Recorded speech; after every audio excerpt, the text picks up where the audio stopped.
نماز، خصوصاً رات کی نماز، پس نماز کا یہ بہترین وقت ہے. اب جو چاہے تھوڑا اکٹھا کرے، جو چاہے زیادہ کرے. اللہ تعالیٰ نے فرمایا یا ایھا المدثر قم فانذر، اے چادر اوڑھنے والے اٹھو اور ڈراؤ. یا ایھا المزمل قم اللیل الا قلیلا، اے کمبل اوڑھنے والے رات بھر قیام کیا کرو مگر تھوڑا. تو ماشاءاللہ آپ لوگوں نے قرآن مجید حفظ کیا ہے.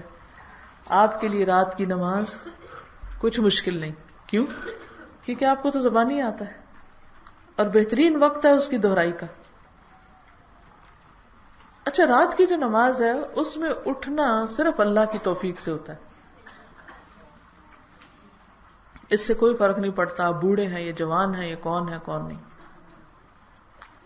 میں نے دیکھا کہ بعض انتہائی بوڑھے لوگ وہ بھی اٹھ رہے ہوتے ہیں، اور بعض بوڑھے فرض نماز بھی نہیں پڑھتے، اور بعض جوان بھی اٹھ رہے ہوتے ہیں، بچوں والے بھی اٹھ رہے ہوتے ہیں.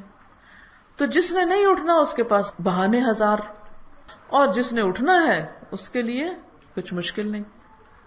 بس صرف ایک نیت کر لیں، ارادہ کر لیں کہ اٹھنا ہے. اللہ نے مجھے قرآن کی نعمت دی ہے، میں نے اس کا حق ادا کرنا ہے، شکر ادا کرنا ہے، تو اللہ تعالیٰ توفیق دے گا. آدھی رات کو رونا، کس قدر خوبصورت ہیں وہ آنکھیں جو اللہ کے خوف سے آدھی رات کو روئیں، یعنی جب کوئی نہ دیکھ رہا ہو. صبر کرو صبر. در حقیقت اس دین حق نے لوگوں کو مشقت میں ڈالا ہے، اور وہ ان کے اور ان کے خواہشات کے درمیان حائل ہو گیا ہے.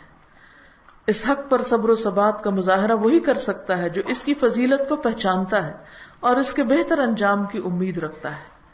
یعنی دین کے معاملے میں صبر وہی کرے گا جو یہ جانتا ہے کہ اس پر چلنے کا اجر و ثواب کتنا زیادہ ہے. ورنہ انسان خواہشات کے پیچھے لگ جائیں گے اس کو چھوڑ کر. عمل کرو عمل. لوگوں میں سے کچھ ایسے ہیں جو قرآن پڑھتے ہیں پھر اس پر عمل نہیں کرتے. اس قرآن سے تعلق کا سب سے زیادہ حقدار وہ ہے جو عمل کرتے ہوئے اس قرآن کی پیروی کرے، اگرچہ وہ بہت زیادہ نہ بھی پڑھتا ہو. جہاں زیادہ پڑھنا باعث برکت اور فضیلت ہے، وہاں اگر کوئی شخص حافظ تو نہیں یا روز بہت زیادہ دہرائی نہیں بھی کر سکتا، لیکن جتنا پڑھتا ہے اس پہ عمل بھی کرتا ہے، تو ہو سکتا ہے اس کا درجہ کہیں آگے ہو. عالم ہونا اپنے طور پر ایک باعث فضیلت ہے، لیکن صرف عالم ہونا فائدہ نہ دے گا جب تک کہ علم کے ساتھ عمل نہ بدلے. تو فکر کس چیز کی ہونی چاہیے کہ جو پڑھ رہے ہیں اس پر عمل بھی کرنا ہے. صبر و عافیت. اللہ سے عافیت اور صبر مانگو، کیونکہ تم لوگوں کو پہچان سکو گے جب تک وہ عافیت میں ہیں. جب ان پر آزمائش آئی تو لوگ اپنی حقیقتوں کی طرف لوٹ جائیں گے، ان کی اصلیت کھل جائے گی. مومن اپنے ایمان کی طرف آئے گا اور منافق اپنے نفاق کی طرف. اللہ تعالیٰ نے فرمایا الف لام میم احسب الناس ان یترکوا ان یقولوا آمنا وهم لا یفتنون. کیا لوگوں نے سمجھ رکھا ہے کہ اتنا کہنے پہ چھوٹ جائیں گے کہ ہم ایمان لائے اور ان کی آزمائش نہ کی جائے گی؟ تو اس سے کیا پتہ چلتا ہے؟ جی ہاں، کہ ایمان والوں پر امتحان ضرور آئے گا. ہر ایک کا امتحان فرق ہے، ہر ایک کی آزمائش فرق ہے.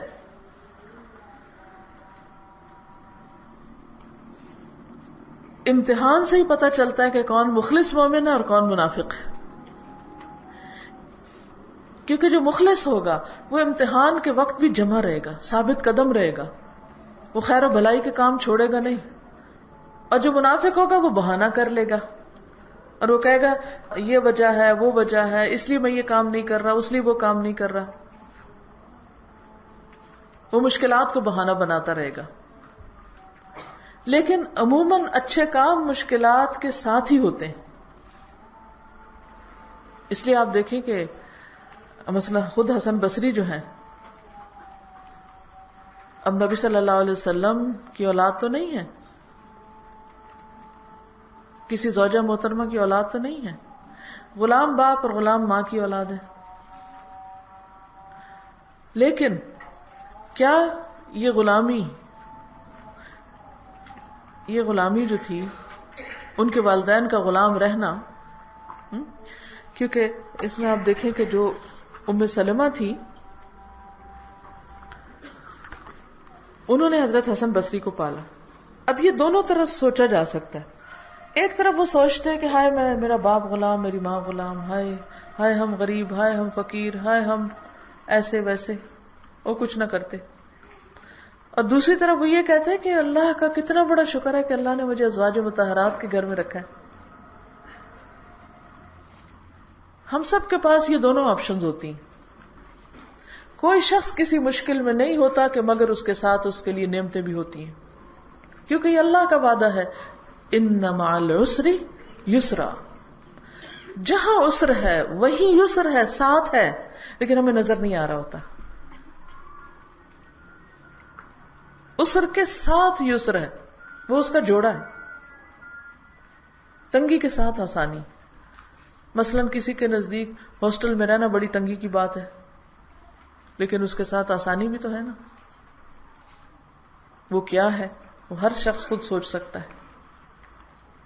کہ انسان سوچے اگر وہ اپنے گھر میں ہوتا تو وہاں اس کے لیے سب آسانیاں ہی تھی، کوئی تنگی نہیں ہوتی. وہاں اور تنگیاں ہوتی ہیں، لیکن اس کے ساتھ وہاں کوئی اور آسانی ہوتی.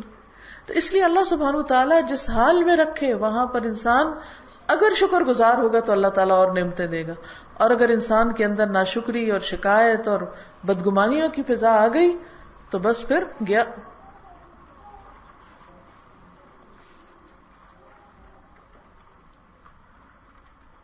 بہت سے لوگ کہتے ہیں ہم کرنا تو بہت کچھ چاہتے ہیں، ہمارے اندر کانفیڈنس نہیں. اچھا کانفیڈنس کیوں جاتا ہے؟ کیوں نہیں ہوتا کانفیڈنس؟ اعتماد کیوں نہیں ہوتا؟ بات کیوں نہیں کسی سے کر سکتے؟ کہ وہ جو اندر کے خوف لاحق ہے نا، کہ ہائے ہم غریب ہیں، ہائے ہم گاؤں میں پیدا ہوئے، ہمارے ماں باپ پڑھے لکھے نہیں تھے، ہمارا کوئی بہت بڑا سٹیٹس نہیں تھا، تو اس لیے ہم زندگی میں کچھ نہیں کر سکے. بہانے بازیاں. صرف حسن بصری نہیں، ایک پوری تاریخ ہے غلاموں کی جنہوں نے حکومتیں تک کی،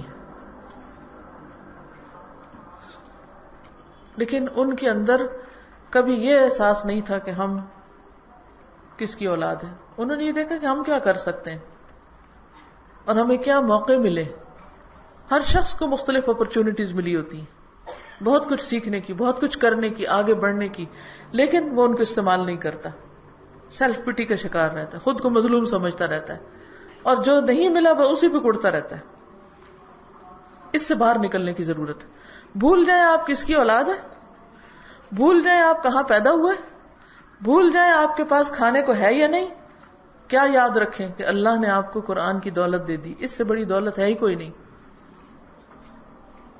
تو ہم کیوں شرمندہ پھرے؟ آج افسوس یہ کہنا پڑتا ہے کہ جو شخص دینی تعلیم حاصل کرتا ہے وہ ڈر کے مارے کسی کو بتاتا نہیں کہ میں قرآن پڑھ رہا ہوں یا سیکھ رہا ہوں یا میں نے قرآن پڑھا ہوا ہے یا میں پڑھا سکتا ہوں. وہ سمجھتا ہے میں نے کوئی شاید بہت ہی غلط کام کر لیا، کیونکہ قرآن پڑھے لوگوں کی اب معاشرہ عزت نہیں کرتا، صرف ان کی کرتا ہے جن کے پاس مال و دولت ہوتا ہے.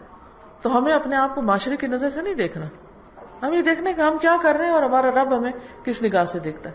اگر ہم اللہ کے چور نہیں تو ہمیں ڈرنے کی ضرورت نہیں، لوگوں سے ڈرنے کی ضرورت نہیں. تو پہلا معاملہ اپنے رب کے ساتھ درست کریں. علم کہتے ہیں ہم نے علم حاصل کیا، پھر دیکھا کہ کسی کا بھی ایسا عمل جو علم کے بغیر ہو وہ اصلاح سے زیادہ فساد کا باعث بنتا ہے، کیونکہ وہ بدعت اختیار کر لیتا ہے اور اس کے عمل بھی ضائع ہوتے ہیں. نیت کا خیال رکھو، کیونکہ اعمال کا دار و مدار نیتوں پر ہے، لیکن بغیر نیت کے کسی چیز کا حصول بری نیت سے بہتر ہے.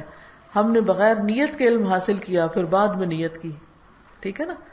بری نیت نہیں ہونی چاہیے. اگر کوئی بھی نیت نہیں تو خیر ہے، اچھی نیت ہے تو بہت ہی اچھا ہے، تو اجر و ثواب ہے. سمجھ آ گئی بات؟ یعنی 3 درجے ہیں ہمارے دل کے، کوئی نیت نہیں، اچھی نیت ہے یا بری نیت ہے.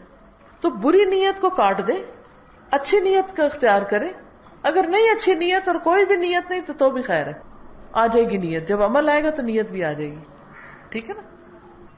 کہتے ہیں اور ہم نے اس سے دنیا کا حصول چاہا مگر اللہ نے انکار کر دیا کہ یہ صرف آخرت کے لیے ہے. یعنی علم کا اجر جو ہے اور مقام مرتبہ. بصیرت، ہوش مند بنو، شیطان ہمیشہ وسوسہ ڈالتا ہے تاکہ لوگوں کو نیکی کے کاموں سے روکے. آپ جب کوئی نیکی کا کام کرنے لگتے ہیں نا تو آپ کو تعریف نہ ملے یا کوئی آپ کا شکریہ ادا نہ کرے یا آپ کے ساتھ اچھا نہ کرے تو آپ فوراً کیا سوچتے ہیں؟ پہلا خیال کیا آتا ہے؟ میں نے یہ کرنا ہی نہیں، اب اس کے بعد تو کبھی نہیں، یہ آخری دفعہ میں نے یہ کام کیا. ایسے وسوسے ڈالتا ہے نا. کیا فائدہ ہوا تمہیں یہ کرنے کا؟ کیا ملا تمہیں؟ تمہاری کسی نے قدر ہی نہیں کی. ہم ہمیشہ دیکھتے ہیں، یعنی ہمیں سوچنا کیا چاہیے اس وقت؟ آپ بتائیے کیا سوچنا چاہیے؟ اور اللہ تعالیٰ ضرور ایسے مواقع لائے گا کہ وہ ٹیسٹ کرے آپ کو کہ وہ آپ کر کس کے لیے رہے تھے. یعنی وہی لوگ جو ہماری بہت قدر کرتے ہیں ایسے مواقع لائے گا کہ وہ نہیں کریں گے. پھر اللہ تعالیٰ اس وقت ہمارا امتحان لے رہا تھا کہ اچھا اب بھی تم ان کے ساتھ اچھا کرو گے کہ نہیں کرو گے.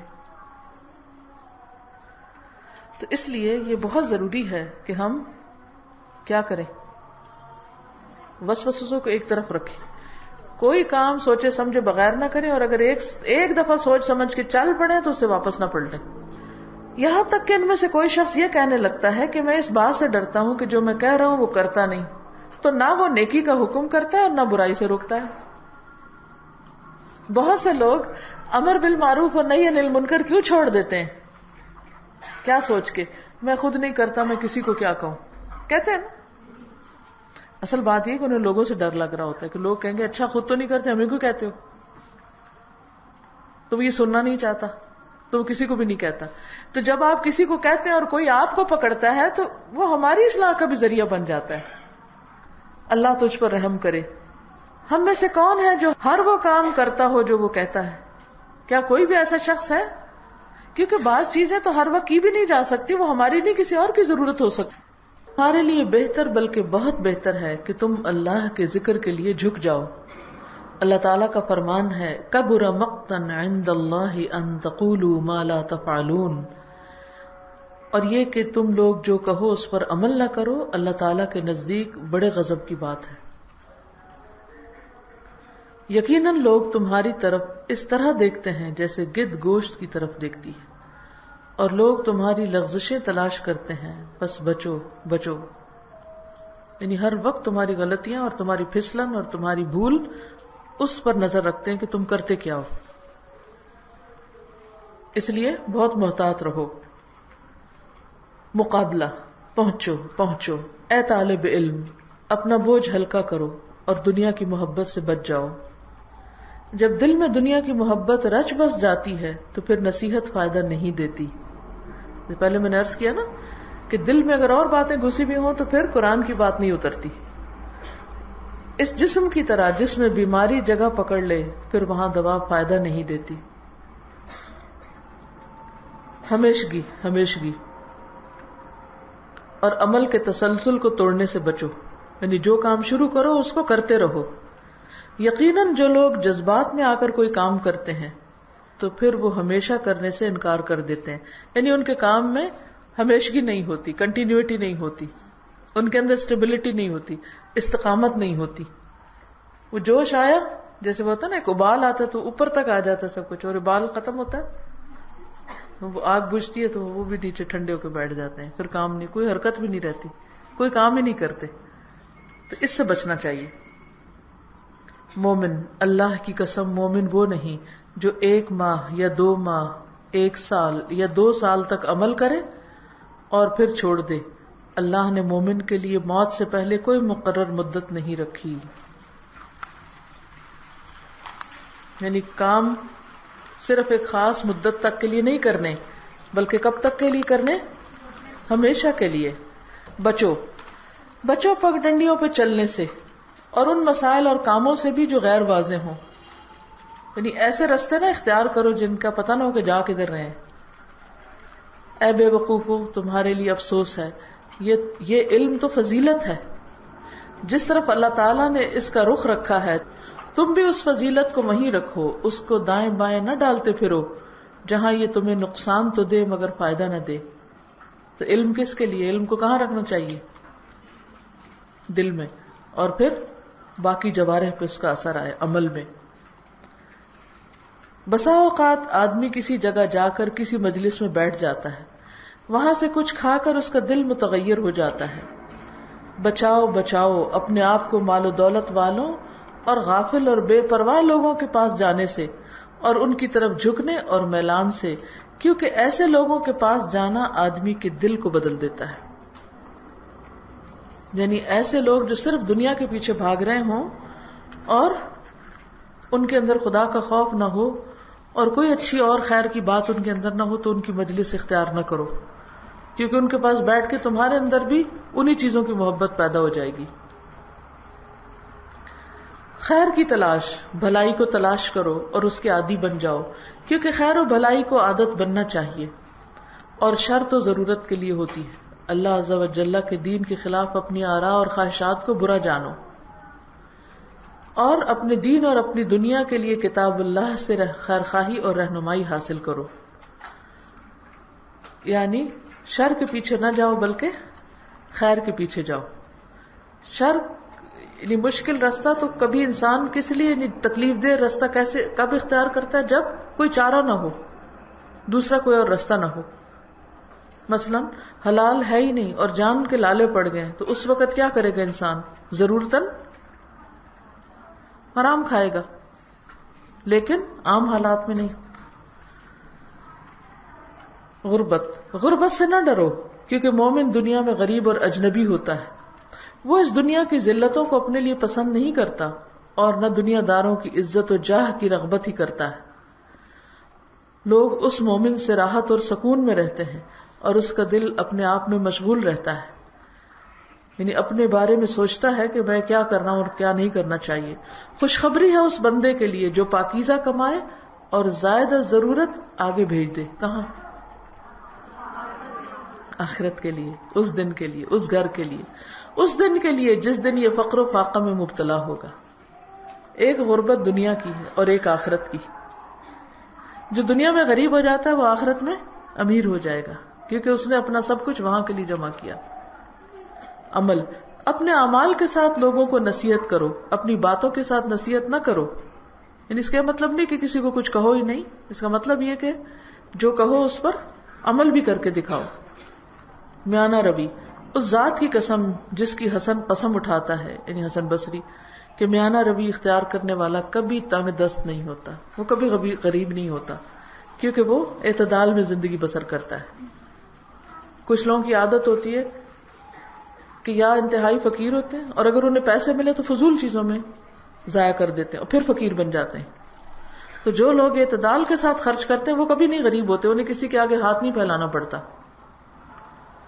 صبر، کیونکہ یہ دین حق بہت بھاری ہے، لوگ اس سے مشکل میں پڑ گئے اور یہ ان کے اور ان کی بہت سی خواہشات کے مابین حائل ہو گیا. اللہ کی قسم، اس حق پر وہی گامزن ہو سکتا ہے جو اس فضیلت کو پہچانتا ہو اور اس کے اچھے انجام کی امید رکھتا ہو. یعنی دین پہ کون قائم رہے گا؟ جو اس کے اچھے انجام کی امید رکھتا ہے کہ آج اگر مشکل بھی ہے تو کل انجام اچھا ہے. قناعت، اللہ تعالیٰ کا ارشاد ہے فَلَنُحْيِيَنَّهُ حَيَاةً طَيِّبَةً، ہم ان کو پاکیزہ زندگی دیں گے، یعنی ہم انہیں قناعت کے ساتھ رزق دیں گے. سچائی، کیونکہ جھوٹ منافقت کا پلندہ ہے. طالب علم، قرآن کا طالب علم جس کے سینے میں قرآن ہو، اسے کبھی بھی جھوٹ نہیں بولنا چاہیے. غور و فکر کرو، کیونکہ جس نے اپنے رب کو پہچان لیا اس سے وہ محبت کرے گا. جس نے دنیا کی حقیقت سمجھ لی اس کی رغبت اس سے جاتی رہی. اور مومن اس وقت تک بے مقصد کام نہیں کرتا جب تک غافل نہ ہو جائے، اور جب فکر کرتا ہے تو غمگین ہو جاتا ہے. کیا مطلب ہے؟ کہ مومن صرف غفلت کی وجہ سے بے مقصد فضول لغو کام کرتا ہے. جو بندہ سوچ سمجھ کے زندگی بسر کرتا ہے وہ بیکار کاموں میں کبھی بھی نہیں مشغول ہو سکتا. تو غفلت سے پناہ مانگنی چاہیے. یقین کرو اللہ اور اس کے رسول صلی اللہ علیہ وسلم نے سچ فرمایا کہ جنت یقین کے ساتھ طلب کی جاتی اور یقین کے ساتھ آگ سے بھاگا جاتا ہے، یقین کے ساتھ فرائض کی ادائیگی ہو سکتی ہے اور اسی یقین کے ساتھ حق پر صبر ہو سکتا ہے، کیونکہ شک ایک بیماری ہے اور یہ شک انسان کے اندر منافقت پیدا کر دیتی. قرآن مجید میں آتا نا فی قلوبہم مرض، ان کے دلوں میں بیماری ہے. کس چیز کی بیماری؟ شک کی بیماری، وہم کی بیماری. تو پھر وہ کیا کرتے ہیں؟ وہ اپنا نہ فرض پورا کرتے، وہ کہتے پتہ نہیں فائدہ ہوگا کہ نہیں، وہ نیکی کا حکم برائی سے روکتے نہیں، پتہ نہیں کوئی فائدہ ہے یا نہیں، وہ ہر وقت خلل میں رہتا، پتہ نہیں کرنا چاہیے یا نہیں. جس کو یقین کی دولت مل جائے گی وہ اس کے قدم جم جائیں گے پھر نیکی پہ. اللہ تعالیٰ کے معاف کر دینے میں ہی بھلائی ہے. ہم اللہ سے عافیت کا سوال کرتے ہیں، ہم اللہ سے عافیت مانگتے ہیں، یعنی خیر اسی کی ہے جسے اللہ معاف کر دے. اللہ کی قسم ہم نے لوگوں کو دیکھا کہ وہ عافیت میں برابر ہوتے ہیں، مگر جب کوئی مصیبت آئے تو مختلف ہو جاتے ہیں صبر کرنے میں، یعنی ان کے درجے فرق ہوتے ہیں. یعنی ویسے آرام سے کوئی حالات اچھے ہیں، سب لوگ ایک جیسے بیٹھے ہوئے ہیں، لیکن کوئی تکلیف آئے تو ہر ایک کا حال فرق ہو جاتا ہے. کچھ لوگ چیخیں مارنے لگتے ہیں، کچھ لوگ چپ ہو جاتے ہیں، کچھ لوگ خاموشی سے ایک طرف ہو جاتے ہیں، کچھ لوگ دوسروں سے لڑنے لگتے ہیں، ان کو بلیم کرنے لگتے ہیں. تو اصل پہچان بندے کی کب ہوتی ہے؟ جب اس کی مرضی کے خلاف کوئی چیز اس کے سامنے آتی ہے، پھر پتہ لگتا ہے کہ کون دین پر قائم رہ رہا اور کون نہیں. سنجیدگی، مراقبہ، خاموشی. میں نے وہ لوگ دیکھے ہیں جو کسی مجلس میں بیٹھے ہوتے تو لوگ سمجھتے کہ یہ گفتگو سے عاجز ہیں، یعنی بالکل چپ، جواب ہی نہیں دیں گے بات کا، حالانکہ وہ عاجز نہ ہوتے بلکہ انتہائی سمجھدار ہوتے، لیکن ان کی خاموشی اس لیے ہوتی ہے کہ وہ اپنی شہرت کو ناپسند کرتے تھے. یعنی دو وجوہات ہوتی کہ بڑھ چڑھ کے اس لیے نہیں بولتے کہ ان کو بہت زیادہ نام کا شوق نہیں ہوتا، دوسری وجہ کیا کہ وہ بےزتی سے ڈرتے ہیں کہ ہم پتہ نہیں غلط نکل گیا منہ سے تو کیا ہو جائے گا. تو جو عقل مند ہوتا ہے، سمجھدار ہوتا ہے، وہ ضرورت کے وقت بولتا ہے اور باقی وقت خاموش رہتا ہے. تو جہاں ضرورت ہو بولنا چاہیے، اور اگر اچھی بات اللہ نے آپ کے دل میں کوئی ڈالی تو اسے دوسرے کے ساتھ شیئر کر لینا چاہیے، کیونکہ تمہارے ذریعے ایک شخص بھی ہدایت پا جائے تو 100 سرخ اونٹوں سے بہتر ہے. کیا معلوم آپ کی کوئی اچھی بات کسی کے لیے اچھائی کا راستہ کھول دے. غمگین رہو غمگین، کیونکہ دنیا میں زیادہ تر غمگین رہنے سے اعمال صالحہ کی پیوند کاری ہوتی. طالب علم، تیرا دین ہی تیرا گوشت اور خون ہے. اگر تیرا دین صحیح سالم ہے تو تیرا گوشت اور خون بھی صحیح سالم ہے. اگر معاملہ اس کے برعکس ہے تو پھر سب کچھ بگڑا ہوا. ہم اللہ کی پناہ چاہتے ہیں، وہ نہ بجھنے والی آگ ہے، یعنی آگ سے جو نہ بجھنے والی ہے، اور نہ ٹھیک ہونے والا زخم ہے، اور نہ ختم ہونے والا عذاب. پھر اس جان کو موت بھی نہیں آئے گی. آج کل سردیاں ہیں نا، تو چائے بناتے ہوں گے آپ لوگ، تو جب پانی ابلنے لگے نا تو سوچیں کہ یہ میں اپنے ہاتھ پہ ڈل سکتی ہوں؟ نہیں. اس وقت کہا کرے کہ نہیں، میں جہنم کی آگ نہیں برداشت کر سکتی، یا اللہ تو مجھے اس سے بچانا. پھر دل کی گہرائیوں سے دعا مانگا کرے. جو آگ کو دیکھے اور آگ سے کام کرے اور پھر آگ سے نہ ڈرے، آخرت کی آگ سے، وہ کس چیز سے عبرت پکڑے گا؟ تو خواتین کو تو روز کچن میں جانا پڑتا ہے، چولہے سے واسطہ رہتا ہے، تو روز عبرت پکڑنی چاہیے، روز توبہ کرنی چاہیے. اے طالب علم، تو اپنے رب کے سامنے کھڑا ہونے والا ہے، اعمال کے بدلے میں تو گروی رکھا ہوا ہے. آنے والے وقت کے لیے تو اپنے ہاتھوں سے اعمال جمع کر لے. موت کے وقت خبر آ جائے گی، تجھ سے پوچھا جائے گا، تیرے پاس جواب نہ ہوگا. بندہ اس وقت تک بھلائی پر رہتا ہے جب تک اس کا ضمیر اس کا محاسبہ کرتا ہے، اور وہ اپنے خیالات سے ہی اپنا محاسبہ کرتا رہتا ہے. یعنی خیر و بھلائی کب تک ہے؟ جب آپ کا دل آپ کو خود اپنی غلطیاں دکھاتا رہے کہ یہ ٹھیک نہیں کیا، یہاں اچھا نہیں کیا، یہ درست نہیں تھا. کیونکہ سب سے بڑا محاسبہ آپ اپنا خود ہی کر سکتے ہیں. دوسروں کو تو کوئی ایک چند غلطیاں آپ کی نظر آئیں گی نا، جو باہر سے ہوں گی، اندر کی تو آپ کو خود پتا ہے کہ آپ کیا سوچتے ہیں. کیا چاہتے ہیں, دل میں حرص ہے یا لالچ ہے یا خیانت ہے یا منافقت ہے, تو وہ سب آپ کو خود ہی پتہ چلے گا. تو اللہ تعالیٰ سے دعا ہے کہ وہ ہمیں عمل کرنے والا بنائے. اب اگر کوئی سوال ہے آپ کا تو آپ کر سکتے ہیں, یا کوئی بات کہنا چاہیں تو کہہ سکتے ہیں.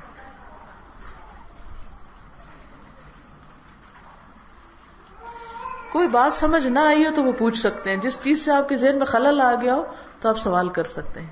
ٹھیک ہے.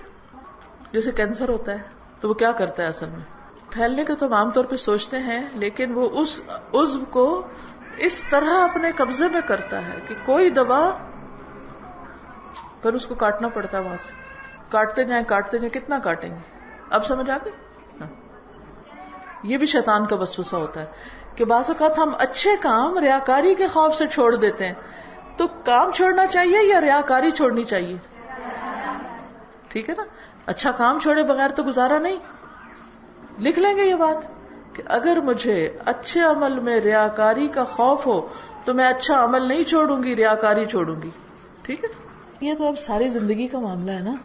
آج والدین ہے نا, کل شادی ہوئی تو آپ کے بچے ہو جائیں گے. ٹھیک ہے, وہ آزمائش بن جائیں گے. شوہر آپ سے اپنی ڈیمانڈز کرے گا, وہ اس کے ایک اور امتحان آ جائے گا. پھر بیماریاں, بڑھاپا, ساری چیزیں ہیں. یہ زندگی کا حصہ ہے. آپ اپنے اوقات کو منظم کریں. مثلا اسکول کی اگر ٹینشن ہے تو کوئی بات نہیں, شام کا کوئی وقت آپ مقرر کر لیں کہ اتنا حصہ میں نے ضرور دہرانا ہے. اگر ہر روز تھوڑا ٹائم مل رہا ہے تو ہفتے کا ایک دن, جیسے اتوار کا دن ہے, یہ چھٹی کا دن ہے, اس دن آپ اپنے زیادہ ٹائم نکال لیں.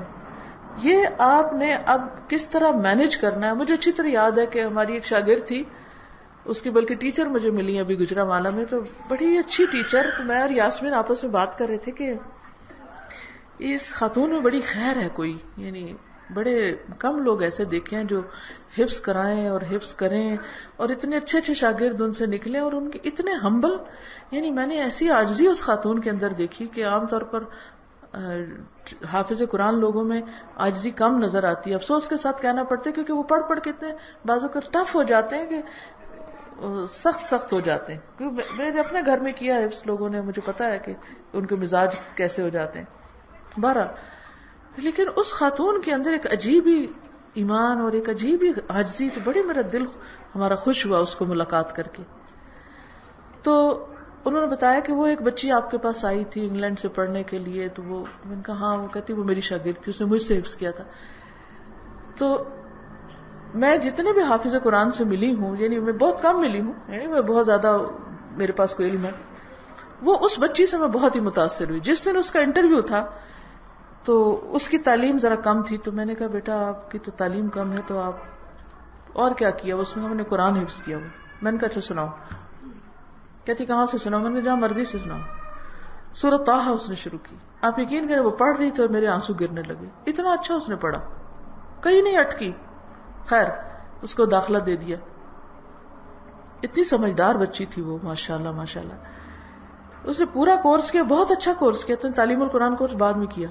طریقہ اس کا کیا تھا کہ صبح کے وقت روزانہ 5 پارے دہراتی تھی. جس وقت کو لڑکیاں ادھر ادھر کی باتوں, یہ کرنے وہ کرنے میں گزارتی تھی, اس وقت میں وہ اپنی دہرائی شروع کر دیتی تھی. جلدی اٹھتی تھی اور کلاس شروع ہونے سے پہلے, اور جو بس تجوید کا حصہ ہم سے لیتی تھی کیونکہ اس کو آتی تھی, تو کہتی تھی کہ یہ کلاس کے ساتھ اگر آپ مجھے اس کو پڑھنے سے ایگزامٹ کر دیں تو اپنی دہرائی کر لوں. روز کے 5 پارے اس نے باندھے ہوئے تھے اور وہ اس سے ٹلتی نہیں تھی. اپنے ساتھ عہد کیا ہوا تھا نا. اب مثلا آپ نے اسکول جانا ہے, ضرور جائیں. میں نہیں کہتی کہ 5 ہی آپ دہرائیں. اگر آپ 3 بھی روز دہراتے ہیں, 2 بھی کرتے ہیں, میں کہتی ہوں 1 بھی کرتے ہیں, تو آپ تھوڑا جلدی اٹھیں, رات کو تھوڑا جلدی سوئیں.